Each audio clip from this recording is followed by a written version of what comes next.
The Doc is In is sponsored by Amada Senior Care. Fox 56 News Chief Medical Contributor Dr. Ryan Stanton is with us again in studio. This hour, he continues his physics lessons with more of a focus on airplanes and altitude. Yeah, we're talking about air, and it seems pretty simple, right? Our 20%, 21% oxygen is out there, pretty important.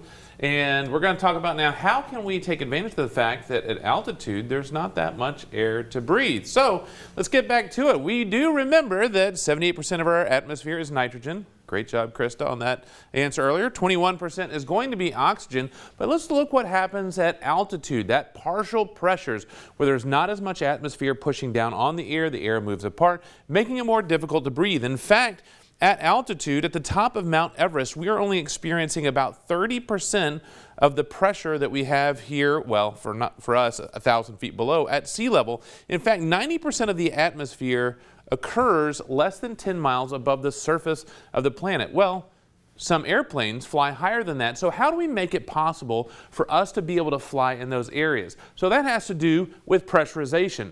An airline is pressurized at about 7,000 to 8,000 feet above sea level, meaning that pressurization within the plane pushes those air molecules back together, allowing us to continue to breathe at altitude. So at 38,000 feet, 36,000 feet, without pressurization, we'd only be experiencing about 1/4 of what you experience in a pressurized airplane.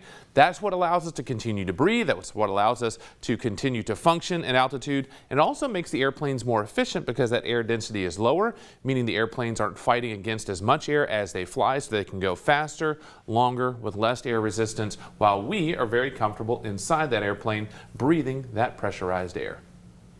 I remember many years ago, golfer Payne Stewart was on a private jet, and basically the pilot, everybody on board passed out. Was that because of pressurization? They had rapid depressurization in that airplane, and with rapid depressurization, you lose consciousness within about 5 to 10 seconds. It's actually very fast.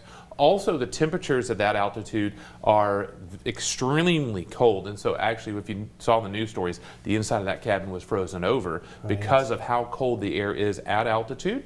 And so there's a lot of things there, but that's why the pressurization is so important. That's why they talk about the oxygen masks dropping down, is because of that replacement of increasing the percentage of oxygen to replace the pressure if there is depressurization.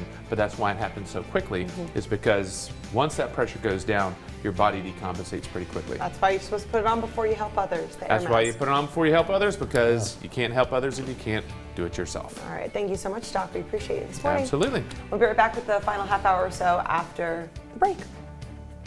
You're watching Fox 56 News. Our home, your news.